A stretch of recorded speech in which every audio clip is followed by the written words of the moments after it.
Welcome back to the Surplus Boys channel. I'm Nick. I'm Pat. And we got another little side quest in our series of Russian things. So, we've done a 9130, we've done an SKS, we've done an M44. We got a PU now, because you smell like shit.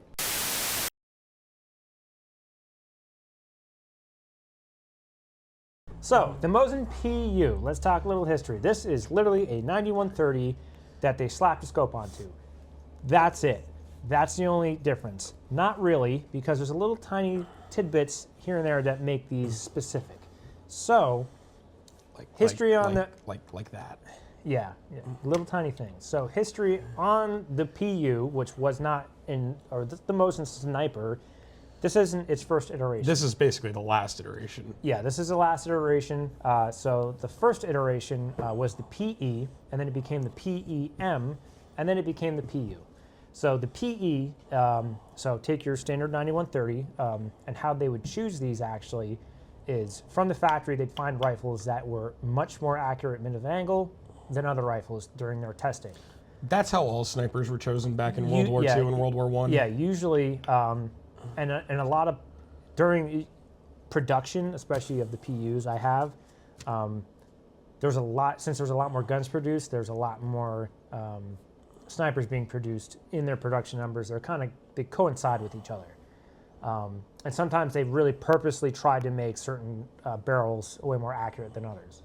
Usually have a little bit more tighter tolerances than your standard gun. Anyway. The PE used, I forget the type of scope it was, a copy of like the Zeiss. Should probably insert photos of these. Yeah, I put little photos here and there of the Zeiss scope, which is the German style scope, and how it was mounted was on top of the receiver.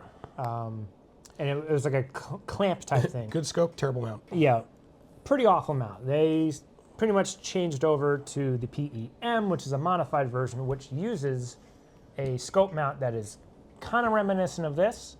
Just it holds a different style of scope. That's the PEM. See that better in the close-up. Yeah, so the PEM is actually more common than the PE. The PEM is actually what Vasily Zaitsev, which enemy at the gates, if you're coming here from that, that's the actual gun he used. He used a PEM.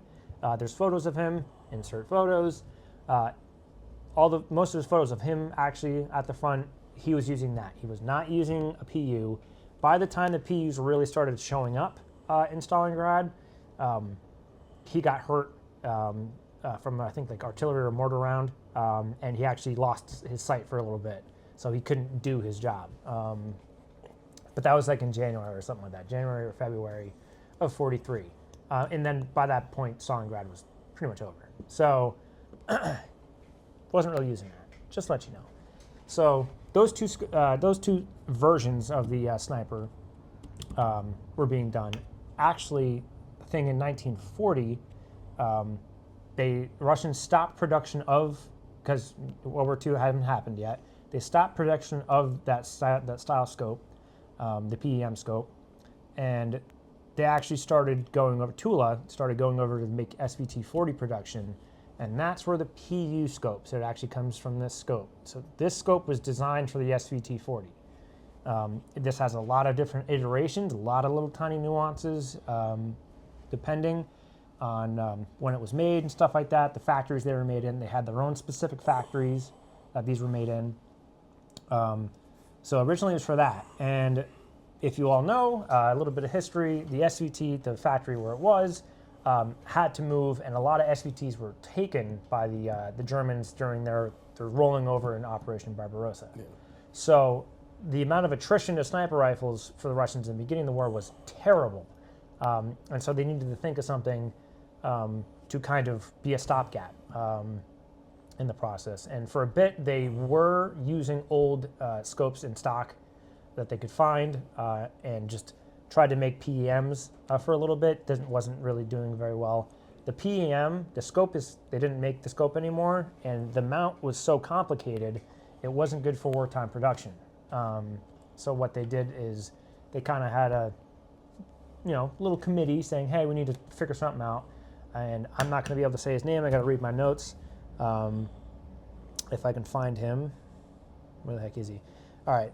So there's a couple people that made mounts to mount the PU because the PU was easy to make. The scope itself was easy to make for the SVT. They just needed to mount it to the Mosin, which is the most common rifle they had. So a mount by DM Chochetov, I think that's how you say it. Kochetov, that's how you say his last name, my bad. He was the one that put this mount into kind of his design in, and they're like, that's probably the best mount we got. It's easy to make. It fits really well. It keeps zero very well. We're going to go with that. And so that's what this mount is. It comes from that man. And then that's how you have your PU sniper. It's kind of the same concept the Germans had, because except reversed, because this was developed for the SVT originally, then put on a rifle. The Germans developed the ZF scope for the Kar 98K, which was a scope that mounted up here, long eye relief, and then they put it on the Gewehr 41. Yeah. So it's the same concept, just reversed. Yeah, And it's more of like Russia's like, we need to simplify because we're not making SVT 40s. It's easier to make Mosins. yeah. And they actually, the people who were snipers or marksmen actually took really high regard to these going from the SVT back to this. They actually did like them. They liked them a lot. There was recordings of snipers that switched that did say that, like, yeah, these are really good. They're actually, they don't really need to be, they're sniping. They don't need to really be semi-automatic, especially during those times. And this was before you were sniping at 1,000+ yards. Yeah. So they were highly regarded in their own form. To give you a kind of a tidbit of when these showed up to the battlefield. So by the time this mount came out to put this scope on this gun, that was thought up and kind of really put into realization and understanding in like September of 1942. The companies, or not companies, there was no companies in Russia. The factories in Russia that were they're tasked to do this and to make the snipers and stuff like that, didn't really get to doing that until December. Really, for both Ishevsk and for Tula, who are obviously the main manufacturers. There's different smaller factories that are part of those that just specifically made the scopes. So those places didn't really get that until December. So that really pushes the point of Vasily Zaitsev not using one of these.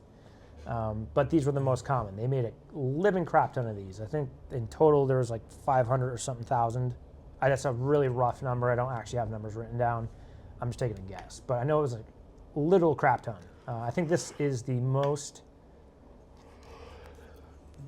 I think it is the most highly produced sniper rifle ever. Like, specifically designed to be a sniper rifle. This is the highest production number of any gun ever. Yeah, that sounds about right. So, but it also goes with Russian numbers. Make millions if you can. So, yeah, and then these went in, these kept up until the end of the war. There was a weird tidbit for Ishevsk where they did make about 3,000 of these, a little bit less, in 1947 for some reason. I didn't really get too much information why. There's little tidbits here that kind of let you know what belongs to what with the scope and the mount and stuff. This gun, I'm pretty sure this was a retired sniper that was a finished capture. So it doesn't have its scope serial on it. That's gone. It does have, so something you'd see, probably put a little picture of what it's supposed to look like. Russian stampings are terrible. Sometimes they're really light, and it's very common for the sniper mark, which would either be a C in a circle or a C and an N next to each other to denote that it is a sniper. The gun itself is meant for a scope. Sometimes they were struck very lightly, so you can barely tell they're there. I think pretty sure that's what this one is. This is 1944 dated, which falls into numbers. There's 127,013 of these made by Ishevsk for that year. So uncommon, but common at the same time. Other than that, everything else on these guns is 9130 to the core. Same kind of thing. Barrel bands will be different on some guns. The escutcheons would be different on some guns. These actually have two different styles. The cheaper little tiny spring stamp piece in the front, a actual screwed in piece in the back. More expensive one. Yeah, more expensive piece in the back. This actually gun, I'm not sure if this was a repair or not. This gun has the blade sight that you would see on M91s, the Imperial type. This is a shark fin sight for this gun because I needed to figure out where it was zeroed. So I actually had to weld up the sight to make it taller to actually get it to shoot straight because it was shooting 3 feet high. And that's why I got this gun for probably really cheap at the time. I got it for $500 a few years ago. These guns are well over $1,500, even more in some places, which is ridiculous. But that's probably why, because nobody could figure out where it shot. It was just shooting 3 feet high. It's accurate. It's just it shoots really high. Yeah. So, And yeah, now it actually shoots. yeah, obviously scope- bent scope's bolts. nice and- There is tiny tidbits about the bolts. You can tell who made what bolt. Ishevsk bolts are actually more abrupt of a drop in their angle. Tula bolts, which are much more uncommon, made much more gradual bolt drop, much more like a, Like smoother. It's a smoother like bolt. It's like not, a 98 yeah, or something. it's not an abrupt drop like the Ishevsk are. They're a little bit more rough. Like what you would think of as a turn bolt. Yeah, and then for the mounts themselves, this mount was actually refurbished. The scope was also refurbished. It does have a refurbishment date, which is 1969. Nice. Nice. So I figured out, I thought this was made in there, but they never made these scopes in 69. This scope, I think this actually does fall in 1944 with the serial date that's on it, which pretty cool. So this, I'm not sure if this is the one that went on this gun. There might not be. Well, you have 2 of these scopes, right? I do have 2 of these scopes, which are actually kind of funny. They're both 44 dated scopes. I have one that's in really bad condition. One other thing, which I'm going to have to get in closer to tell you, there's a lot of little things about these scopes which can tell you if it's a reproduction or not, because they did make reproduction ones. I forget which country did it, but it was like in the 80s or 90s they started making reproduction scopes. Don't know why, but there's little nuances about the scope which tells you it's an SVT scope or if it's a Mosin scope. And there's little things with the mounts. Since this is refurbished, you can't tell, with the mount at least. If you have a mount that has really, really large rings on it from like the tooling marks, that means it's a Ishevsk. If it has really tiny tooling marks, like little tiny circles in it, that means it's Tula. So, because they were never really marked, these weren't serialized. Sometimes they were pencil etched, serialized, really crappily. Electro-penciled. Yeah. Electro-penciled. Which is a normal Russian thing. Yeah, sometimes they were, not very commonly though. Usually there was something on the gun that was a marking that correlated with the scope. That was it. The mounts were whatever. All right, that's it on history. I think there's a lot more I do recommend, which I'm going to actually just put it in the conclusions because I did it in the 9130 video. Let's bring you back closer so you can see some little tiny things on here, and yeah. All right, now I got you back closer to kind of show you some of the little tidbits, mostly on the scope and up here on the receiver. Pretty much everything with the stock is the same. The escutcheons will be different on each gun. Sometimes you'll get these, sometimes you'll get the press fit or the really, really economy style, or sometimes you won't get anything at all. Butt plates are all the same. Magazines are all the same. They're not going to be any different.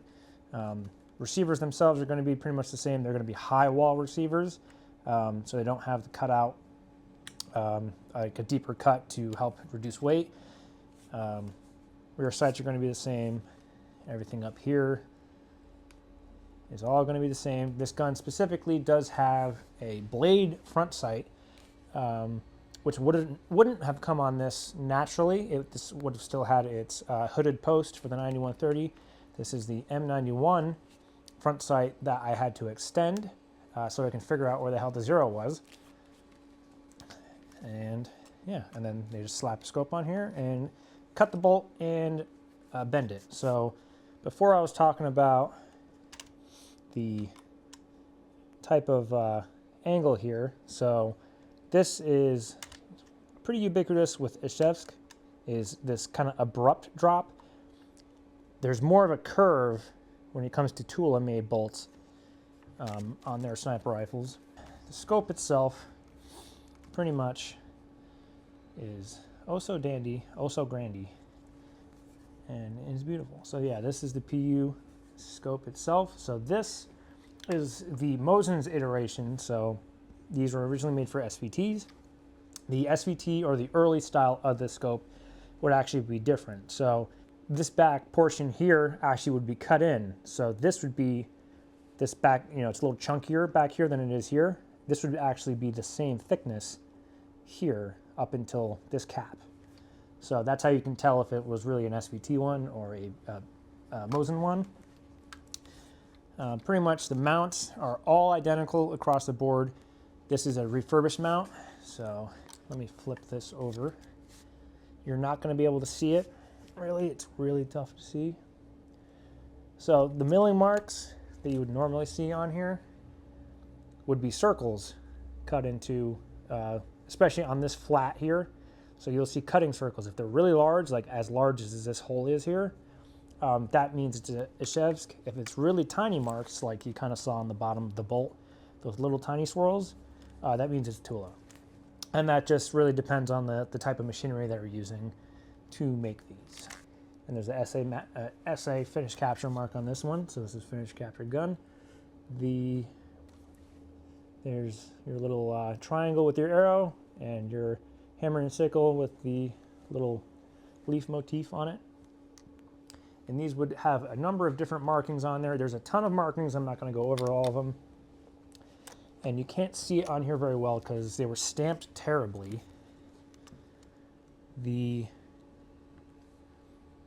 My C mark, so my sniper mark, is right there. And you're like, what the heck is that? That looks like nothing. That is actually very common for very, very light strikes. For the sniper mark, which would be a C in a circle, or it would be a C and an N, which actually is an N. It looks like an H, but the Russian N looks like an H, or a Cyrillic N. So that would normally be up here. But yeah, for me, that's my mark. It's pretty terrible. There's a couple other places you'll see markings. Sometimes they're stamped more than once. And then on the scope itself, there's a lot of little tiny things as well that help you understand a good bit. So earlier scopes, so if you can see that little notch right there, that means it's a later style scope. So usually SVT scopes are really early, 43 and before. Will actually not have that. It's internally, there's an internal stops. This is the external stop, so it has that little nub there. And it has that thing to hit it, so it obviously stops. This, on this guy, is made by factory. So this marking right here, how this is marked, so each scope will have a different marking. Some of them are over here, some of them are over here. That tells you what factory they're from. So the information I get, the 9130 info, they have a lot of good information on what factory this is from. So this is from factory number 357. And the serial number range, so number NO, which is kind of weird because that wouldn't have worked in any Russian nomenclature, but that's a B in Russian. So 34915, that falls in the range of 1944. And down here, that 1969, that's an actual date for remanufacture, so that's when they redid this scope. And then another thing that tells me that this isn't a reproduction scope is these screws, so these two external screws, and same thing on these are rounded. So if they are flat screws at all, if these are flat, that means it's a reproduction scope.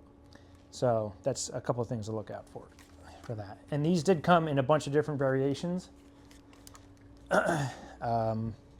In their construction, they did make weird alloy anodized ones for a bit. They didn't make too many.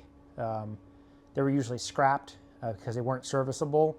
So those ones are in a really light finish, like kind of like very silvery looking. Bunch of different variations with how things are mounted on there, how the scope caps themselves, little things like that. So there's a good bit of goofiness with them, just like with anything that is a Russian firearm. There's always little tiny changes across the board. And yeah, they did make a ton of these. So yeah, that's pretty much it for the close-up. So yeah, let's bring you back out to hear us ramble on about conclusions, or maybe not conclusions, who knows. So hey, how's it going, guys? This is why nothing gets done. we got a zoomy zoom. Ooh, yeah, look at that zoom.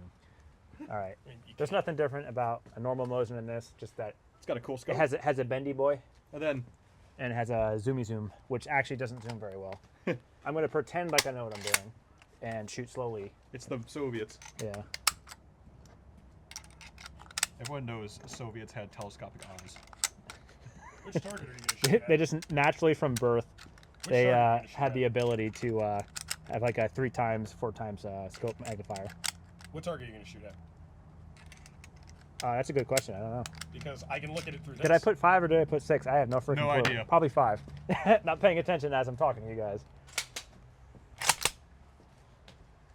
I'm actually going to take my time and see if I can hit something with this thing.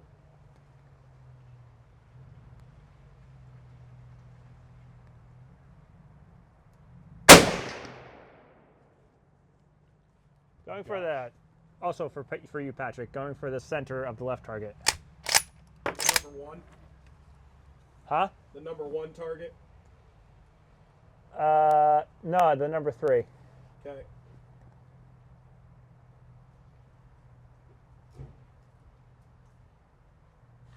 I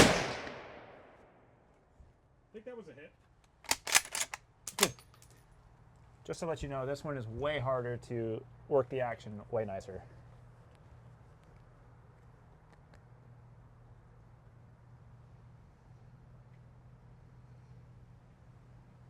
That's probably a little low.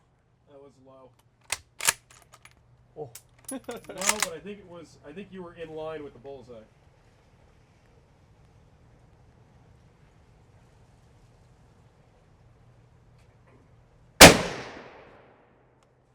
That one was high. On the left.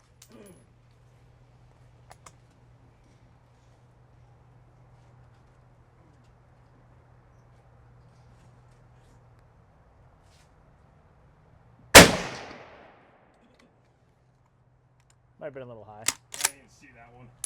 All right. I'm only going to leave it at 5. You guys don't get 10 for this one. But, yeah, it's very nice, very nice. Very zoomy, very expensive. See you later. So, yeah, all right, now that you're away from us and we've looked closer at a lot of the good stuff in here, should you buy one? Obviously, don't be stupid. Do not be stupid. We're basically going to say in the would you buy one part of the video to always say yes, unless it's a Model 30. We're always going to say yes. God dang Model 30. That's going to be a meme on this channel. Yeah, now. just screw the Model 30. Or if it's like... just burn the 30, burn the Model 30. Or if it's like, you know...